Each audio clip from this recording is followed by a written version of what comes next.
Hello, this is Richard from Expedition Tracking. Today I'm going to give you a demonstration of how to create a route and import it into our system.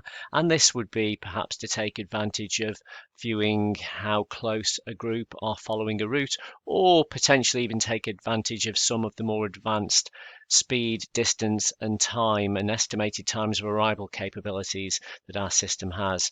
So I'm going to use the Ordnance Survey tool for this demonstration to create a route or routes. You can use something similar, this, or perhaps the EDV tool, on which this is actually based. So let me go and create a route from our system. So broadly speaking, whichever system you're using, you're going to go and create a new route. I'm going to click Create a Route here, and I'm going to zoom into a local area to me. So I'm going to go and find Telford. I'm going to change this mapping system to the Ordnance Survey usual group here. I've just accidentally created starting point. So in order to create a route, you've got these tools on the OS mapping tool. It's broadly similar on others as well. So you're going to plot a route. I'm going to zoom in and I'm going to click a starting point where I wish to create my route. And then you're just clicking and drawing a route. So I'm going to follow this here, which is going to take me around all the public rights of way. And then I'm going to go along the road a little bit up to here, up to this car park, along the road to here, and then just make my way back across this area here. And ultimately, I will have drawn a nice circular route that's probably a couple of miles in length. Okay, now you'll notice that once I've done that, there are all of these individual dots, all of these individual waypoints in there. If I was just to save this at the moment, and I'll give it a name first of all, and just call this the Wrekin Walk. I'll just save that. I am going to continue edit, so I'll leave that for now. There is nothing in here in terms of waypoints. There's no start and no end point and no checkpoint 1, no meeting point or checkpoint 2. What I'm going to do now is add those points in. So if I was to click on any of these routes here, you see the option to remove or edit. If you choose edit, the title is the one you want to change. And all I'm going to do is call this start. Important not to add anything into description. Our system isn't looking for anything in the description. It may well confuse it. So quite simply, just give this a name for the start. Similarly, I'm going to click on this one and I'm going to call this one finish. Now, it's optional. You don't actually have to name any of these, but if you want to take advantage of those time and distance features, then it's a very useful thing to do. Now, once I've created those two, what I'm going to see is those start and finish points have appeared on there, and you can see that the route is 4 kilometers in length. What I'm going to decide to do is create a meeting point here. Let's say we're going to meet our students at this point in time, so at this hotel. I'll click on this, edit it, remove the grid reference in there, and I'm going to call this CP1 for checkpoint 1 hotel, and then save that. And then I'm going to create a further one here. Click on this one. In fact, I'll click this one here and call it checkpoint 2 car park.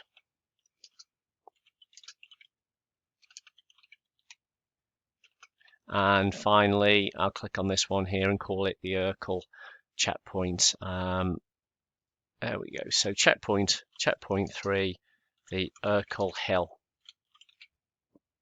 Right, now what I will have done now, if you can see, you've got start, checkpoint 1, 2 and 3. You can see all the distances in there. Now if I choose to save that route, do you want to continue editing? I'm going to say no in this case because I'm done with that. And then once that's done, you'll see an option here that you can export the GPX, and when you click on GPX, you just export the file and it will save it down here, wrekinwalk.gpx, and this is the file that we're going to import into our system. So if I create a new event, so logged into our system here and into events, add new event, I'll call this today the Wrekin Walk. I'm going to choose, let's choose January the 26th until January the 26th, starting at 5 o'clock, that's fine. The rest of it, I'm happy with all of those defaults. I'm just going to choose create event. Okay, that event's now created.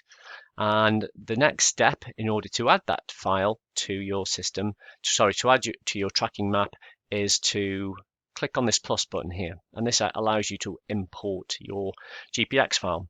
So I'm now going to say choose a file. And if I go into my downloads, there is the Wrekin Walk.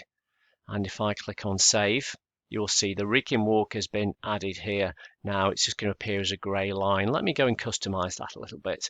I'm going to click on this little edit here, and the route is called the Wrekin Walk. I'm going to change this to be a nice bright red color, and then you can also see in here, those are the waypoints. It's automatically picked up the start, the finish, and checkpoint 1, 2, and 3, and it's got those distances in there, all of which have been automatically calculated. If I click on update, you'll now scroll down and see there it is. It's changed to red. The 5 checkpoints are all in there. The only last thing we would need to do in order to add a participant would be to assign a tracker and go and pick one of our trackers in here to assign it. And we've got this is now ready to use. Now, if I go and click on this icon, it will open up the expedition, and from here you can obviously choose the different map types. Let's choose the OS Leisure Stack, which we were just in, and you will see that there is our route here, and you'll see that you have got little circles, the start, the finish, checkpoint 1 at the hotel after 1.3 kilometers, 1.9 is checkpoint 2 the car park, 3.3 kilometers is the Urquhart Hill, and they are all in there. Now what that means is, as the trackers begin to progress along the route, if you were to click on one of the little tracker flags, you would see, you'll see this on the demo of our main homepage. You'll see that it'll show you the information such as the distance that's been traveled and the speed and time, and it bases the start, speed and time on the start time of the expedition. There is something else I'll show you how to do in a minute regarding that, in case your groups start at different times. But overall, if all your groups start at the same time, it will just use that. So if you're starting at 8 o'clock, you would change the start time of your walk to 8 o'clock, and then it will give you very accurate estimations of arrival. You can see all of those in one place by using this little icon at the top here, which is the view leaderboard. When you go into that, you would see the group 1, and you would see checkpoint 1, checkpoint 2, checkpoint 3, and the finish. And as they begin to progress, it would say how far that they've traveled, and it would put a stamp of time when they get into there. And if they've not yet reached there, it will give an ETA, so estimated time of arrival, of 3:15, 4:15, 5 o'clock, 6 o'clock. So you can see those at a glance. But as I mentioned, that information is also shown on the map. If you were to click on the little green flags as they are moving along, you would see those ETAs on there as well.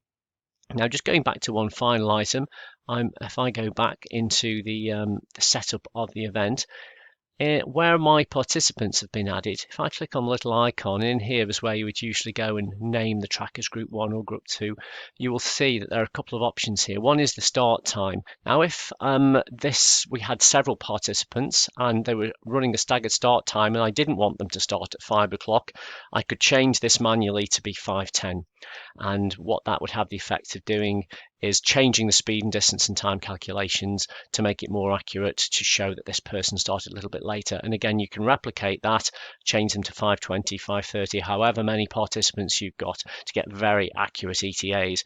The last thing to say is that if you were to import more than one GPX file, in other words, you might have 4 groups and all of them are doing different routes, you would want to assign each tracker or each group to the appropriate GPX file. So if you don't do anything, it will always use the single GPX file which has been uploaded, but you can manually click on it and you will see the Wrekin Walk appears in there.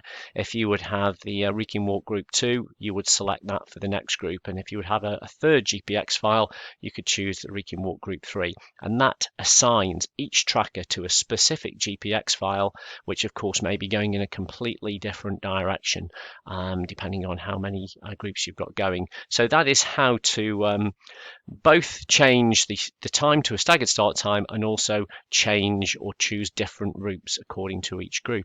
That's more or less all there is to it. So I hope you have found that very useful. By all means, if you've got any questions, please come back to me. Thank you very much.